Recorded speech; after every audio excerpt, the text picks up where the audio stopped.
দিনটা ছিল ৮ই মার্চ রবিবার। সকাল সকাল আমি, নীলাব্র, স্বর্ণব, সুরাজ চারজনেই বেরিয়ে পড়েছিলাম নৈহাটির উদ্দেশ্যে। কেননা আমাদেরকে মা ডেকেছেন।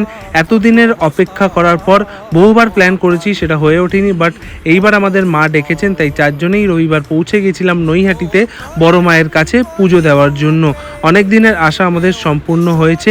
সেখানে পৌঁছাতেই কিন্তু অসীম লাইন, আমরা একটা স্ট্রাগল করি। সেখানে বহু মানুষের ভিড় কিন্তু আমরা দেখতে পাই। শুরুতেই কিন্তু যে লাইনটা দেখতে পাই, বুঝতে পারি না লাইনটা ঠিক কোথা থেকে শুরু হয়েছে। আমি যেখান থেকে ভিডিও স্টার্ট করছি একদম অর্ধেকের থেকেও কম লাইন থেকে হয়তো ভিডিওটা শুরু করেছি। লাইনের শেষে পৌঁছাতেই দেখলাম অজস্র মানুষ আমাদের আগে অলরেডি দাঁড়িয়ে রয়েছে। আমরা দাঁড়ানোর সাথে সাথে কিন্তু আমাদের ব্যাক সাইডে আরও 500 থেকে 1000 জনের ভিড় অলরেডি হয়ে গেছে। দেখতেই পাচ্ছ, এত মানুষের ভিড় দেখে সত্যি কথা বলছি আমি অবাক হয়ে গেছিলাম। আমি বুঝতে পারছিলাম না ঠিক কতক্ষণে মায়ের কাছে পৌঁছাবো, মাকে পুজো দেবো, মায়ের কাছে সব মনের কথা জানাবো।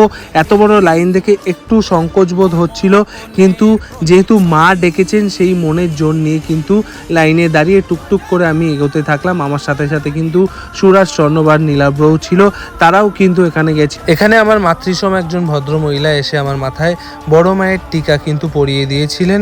আমার সাথে সাথে কিন্তু স্বর্ণবও সেখানে বড় মায়ের টিকা কিন্তু কপালে পরে নেয়। আর এইটা কিন্তু একটা আলাদা অনুভূতি ছিল।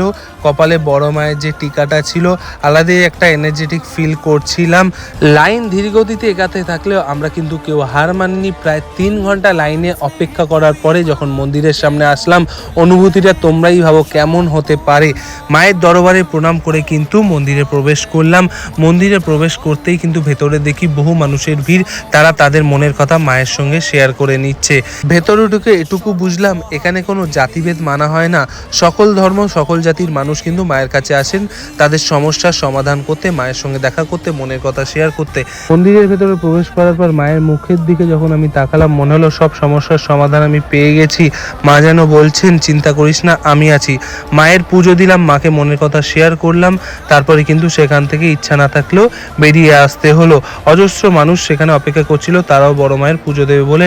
মন্দিরের বাইরে যে এই লেখাটা ধর্ম হোক যার যার, বড় মা সবার, এই কথাটা কিন্তু সার্থক। সেখানে সকল শ্রেণীর মানুষ কিন্তু মায়ের সঙ্গে মনের কথা শেয়ার করতে আসে, মাকে পুজো দিতে আসে। শেষে মায়ের প্রসাদ খেয়ে কিন্তু উপোস ভাঙলাম।